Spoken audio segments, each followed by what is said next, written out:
आप सभी को जय श्री हरि। आज हम सुनेंगे परमा एकादशी की व्रत कथा जो अधिक मास के कृष्ण पक्ष में आती है। इसके व्रत से सभी पाप नष्ट हो जाते हैं तथा मनुष्य को इस लोक में सुख तथा परलोक में सद्गति प्राप्त होती है। नमस्कार दोस्तों, आप सभी का एक बार फिर से हमारे चैनल डेफिनेट भक्ति में बहुत बहुत स्वागत है। अर्जुन ने कहा, हे कमल नयन, आपने शुक्ल पक्ष की एकादशी का विस्तार पूर्वक वर्णन कर मुझे सुनाया, अतः अब आप कृपा करके मुझे अधिक मास के कृष्ण पक्ष की एकादशी के बारे में बताइए। इसमें किस देवता का पूजन किया जाता है तथा इसके व्रत से किस फल की प्राप्ति होती है तथा उसकी विधि क्या है, इन सब के बारे में बताइए। श्री भगवान बोले, हे अर्जुन, अधिक मास के कृष्ण पक्ष में जो एकादशी आती है वह परमा एकादशी कहलाती है। वैसे तो प्रत्येक वर्ष 24 एकादशियां होती हैं। अधिक मास या मल मास को जोड़कर वर्ष में 26 एकादशियां होती हैं। अधिक मास में 2 एकादशियां होती हैं जो पद्मिनी एकादशी या शुक्ल पक्ष एकादशी और परमा एकादशी या कृष्ण पक्ष एकादशी के नाम से जानी जाती हैं। इसके व्रत से सभी पाप नष्ट हो जाते हैं तथा मनुष्य को इस लोक में सुख तथा परलोक में सद्गति प्राप्त होती है।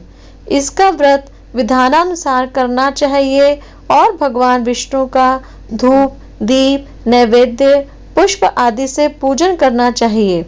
इस एकादशी की पावन कथा जो कि महर्षियों के साथ कांपिल्य नगरी में हुई थी, वह मैं तुमसे कहता हूँ, ध्यान पूर्वक श्रवण करो। कथा के अनुसार कांपिल्य नगरी में सुमेधा नाम का एक अत्यंत धर्मात्मा ब्राह्मण रहता था। उसकी स्त्री अत्यंत पवित्र तथा पतिव्रता थी। किसी पूर्व पाप के कारण वह दंपति अत्यंत दरिद्रता का जीवन व्यतीत कर रहे थे। ब्राह्मण को भिक्षा मांगने पर भी भिक्षा नहीं मिलती थी। उस ब्राह्मण की पत्नी वस्त्रों से रहित होते हुए भी अपने पति की सेवा करती थी तथा अतिथि को अन्न देकर स्वयं भूखी रह जाती थी और पति से कभी किसी वस्तु की मांग नहीं करती थी। दोनों पति पत्नी घोर निर्धनता का जीवन व्यतीत कर रहे थे। एक दिन ब्राह्मण अपनी स्त्री से बोला, हे प्रिया, जब मैं धनवानों से धन की याचना करता हूँ तो वह मुझे मना कर देते हैं। गृहस्थी धन के बिना नहीं चलती, इसलिए यदि तुम्हारी सहमति हो तो मैं परदेश जाकर कुछ काम करूं, क्योंकि विद्वानों ने कर्म की प्रशंसा की है। ब्राह्मण की पत्नी ने विनीत भाव से कहा, हे स्वामी, मैं आपकी दासी हूँ। पति अच्छा और बुरा जो कुछ भी कहे पत्नी को वही करना चाहिए। मनुष्य को पूर्व जन्म में किए कर्मों का फल मिलता है। सुमेरु पर्वत पर रहते हुए भी मनुष्य को बिना भाग्य के स्वर्ण नहीं मिलता। पूर्व जन्म में जो मनुष्य विद्या और भूमि दान करते हैं उन्हें अगले जन्म में विद्या और भूमि की प्राप्ति होती है। ईश्वर ने भाग्य में जो कुछ लिखा है उसे टाला नहीं जा सकता। यदि कोई मनुष्य दान नहीं करता तो प्रभु उसे केवल अन्न ही देते हैं। इसलिए आपको इसी स्थान पर रहना चाहिए, क्योंकि मैं आपका विछोह नहीं सह सकती। पति बिना स्त्री की माता, पिता, भाई, श्वशुर तथा संबंधी आदि सभी निंदा करते हैं। इसीलिए हे स्वामी, कृपा कर आप कहीं ना जाएं। जो भाग्य में होगा वह यही प्राप्त हो जाएगा। स्त्री की सलाह मानकर ब्राह्मण परदेश नहीं गया। इसी प्रकार समय बीतता रहा। एक बार कौंडिन्य ऋषि वहां आए। ऋषि को देखकर ब्राह्मण सुमेधा और उसकी स्त्री ने उन्हें प्रणाम किया और बोले, आज हम धन्य हुए। आपके दर्शन से आज हमारा जीवन सफल हुआ। ऋषि को उन्होंने आसन तथा भोजन दिया। भोजन देने के बाद पतिव्रता ब्राह्मणी ने कहा, हे ऋषिवर, कृपा कर आप मुझे दरिद्रता का नाश करने की विधि बतलाइए। मैंने अपने पति को परदेश में जाकर धन कमाने से रोका है। मेरे भाग्य से आप आ गए हैं। मुझे पूर्ण विश्वास है कि अब मेरी दरिद्रता शीघ्र ही नष्ट हो जाएगी। अतः आप हमारी दरिद्रता नष्ट करने के लिए कोई उपाय बताइए। ब्राह्मणी की बात सुन कौंडिन्य ऋषि बोले, हे ब्राह्मणी, मल मास की कृष्ण पक्ष की परमा एकादशी के व्रत से सभी पाप, दुख और दरिद्रता आदि नष्ट हो जाते हैं। जो मनुष्य इस व्रत को करता है वह धनवान हो जाता है। इस व्रत में नृत्य, गायन आदि सहित रात्रि जागरण करना चाहिए। यह एकादशी धन वैभव देती है तथा पापों का नाश कर उत्तम गति भी प्रदान करने वाली होती है। धनाधिपति कुबेर ने भी इस एकादशी व्रत का पालन किया था, जिससे प्रसन्न होकर भगवान भोलेनाथ ने उन्हें धनाध्यक्ष का पद प्रदान किया। इसी व्रत के प्रभाव से सत्यवादी राजा हरिश्चंद्र को पुत्र, स्त्री और राज्य की प्राप्ति हुई थी। तदुपरांत कौंडिन्य ऋषि ने उन्हें एकादशी के व्रत का समस्त विधान कह सुनाया। ऋषि ने कहा, हे ब्राह्मणी, पंचरात्रि व्रत इससे भी ज्यादा उत्तम है। परमा एकादशी के दिन प्रातः काल नित्य कर्म से निवृत्त होकर विधान पूर्वक पंचरात्रि व्रत आरंभ करना चाहिए। जो मनुष्य 5 दिन तक निर्जल व्रत करते हैं वे अपने माँ पिता और स्त्री सहित स्वर्ग लोक को जाते हैं। जो मनुष्य 5 दिन तक संध्या को भोजन करते हैं वे स्वर्ग को जाते हैं।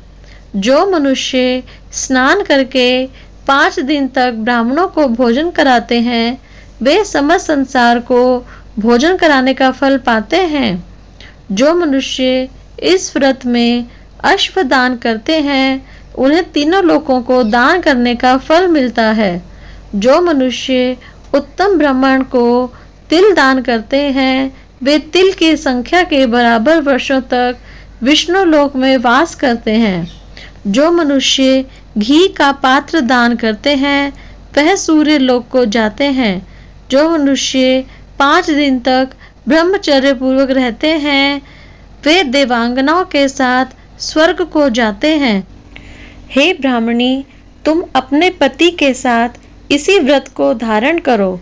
इससे तुम्हें अवश्य ही सिद्धि और अंत में स्वर्ग की प्राप्ति होगी। कौंडिन्य ऋषि के वचनानुसार ब्राह्मण और उसकी स्त्री ने परमा एकादशी का 5 दिन तक व्रत किया। व्रत पूर्ण होने पर ब्राह्मण की स्त्री ने एक राजकुमार को अपने यहाँ आते देखा। राजकुमार ने ब्रह्मा जी की प्रेरणा से एक उत्तम घर, जो कि सब वस्तुओं से परिपूर्ण था, उन्हें रहने के लिए दिया। तदुपरांत राजकुमार ने आजीविका के लिए एक गांव दिया। इस प्रकार ब्राह्मण और उसकी स्त्री की गरीबी दूर हो गई और पृथ्वी पर काफी वर्षों तक सुख भोगने के पश्चात वे पति पत्नी श्री विष्णु के उत्तम लोक को प्रस्थान कर गए। बोलो विष्णु भगवान की जय। जगज्जालपालं चलत्कण्ठमालं शरशचन्द्रभालं महादैत्यकालं नभो नीलकायं दुरावारमायं सुपद्मासहायं भजेऽहं सदाम्भोधिवासं कलत्पुष्पहासं जगत्सन्निवासं शतादित्यभासं गदाचक्रशस्त्रं लसत्पीतवस्त्रं हसच्चारुवक्त्रं भजेऽहं रमाकण्ठहारं श्रुतिव्रातसारं जलान्तर्विहारं धराभारहारं